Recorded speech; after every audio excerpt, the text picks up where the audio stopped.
इसके बाद हम लोग आगे बढ़ते हुए निर्दिष्ट कार्य 4.1 का ही तीसरा क्वेश्चन ले रहे हैं, जिसको हमें गुणनखंड विधि से हल करना है। तो आपको सबसे पहले हल लिखकर वही समीकरण आपको पूरा लिख देना है, जो कि है 6x वर्ग ऋण 13x धन 6 बराबर में हो जाएगा 0। तो ये आपका जो है समीकरण है। इसके बाद आपको यहाँ मैंने पहले भी बताया है कि यहाँ का गुणा आपको यहाँ करना है, यानी कि 6 6 36 हो जाएगा ये। तो आपको रफ में लिख लेना है 36।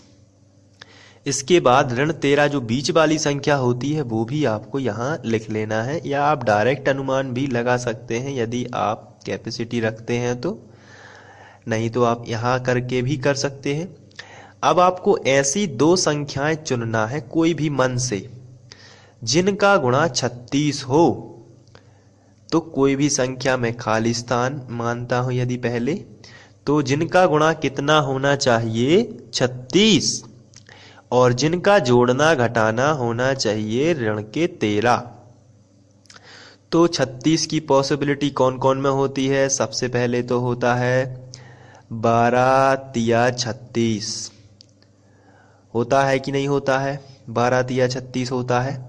आंसर है होता है, बिल्कुल सही बात है। लेकिन 12 और 3 से हमें 13 तो कभी नहीं मिलेगा जोड़ने या घटाने से। तो 12 और 3 जो हम संख्या ले रहे हैं ये बिल्कुल गलत है।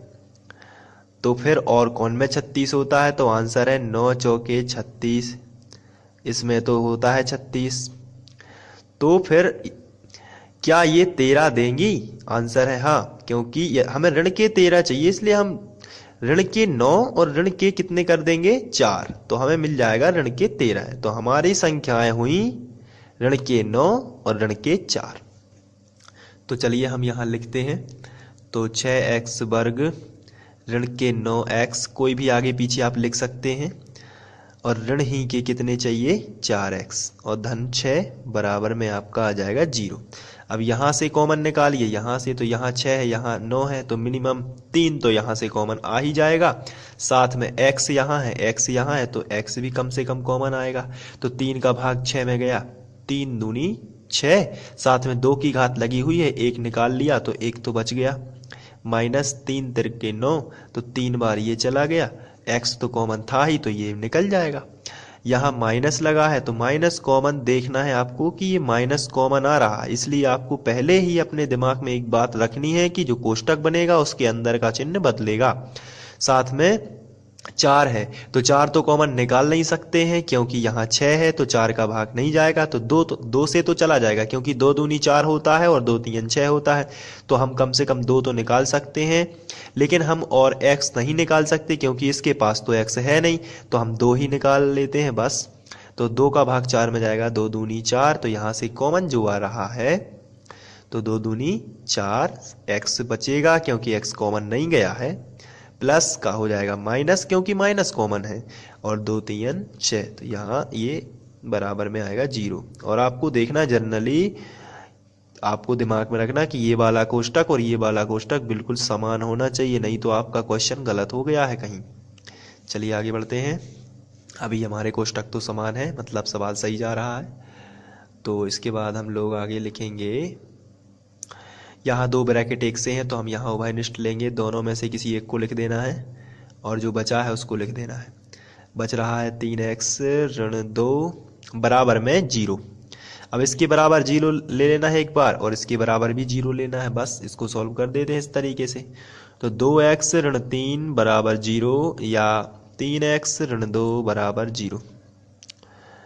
इसके बाद हम लोग यहाँ से 2 जो गुणा में है, सबसे पहले तो हम 3 का पक्षांतर करेंगे, तो ऋण का 3 इस तरफ आ जाएगा तो धन का 3 हो जाएगा। साथ ही साथ यहाँ से जो है ऋण का 2 इस तरफ आएगा तो धन का 2 हो जाएगा। अब हम लोग यहाँ से x बराबर लिख सकते हैं 3/2, और यहाँ से लिख सकते हैं x बराबर 2/3। तो गुणनखंड हमें मिले, अतः हम लिखेंगे अतः x बराबर 3/2, 2/3 बहुपद दिए गए वर्ग समीकरण के गुणनखंड हैं। दिए गए वर्ग समीकरण के गुणनखंड हैं। तो इस तरीके से आप लिख सकते हैं, बहुत ही सरल तरीके से आप गुणनखंड विधि कर सकते हैं। तो ये आपका क्वेश्चन हो गया। आगे बढ़ते हैं।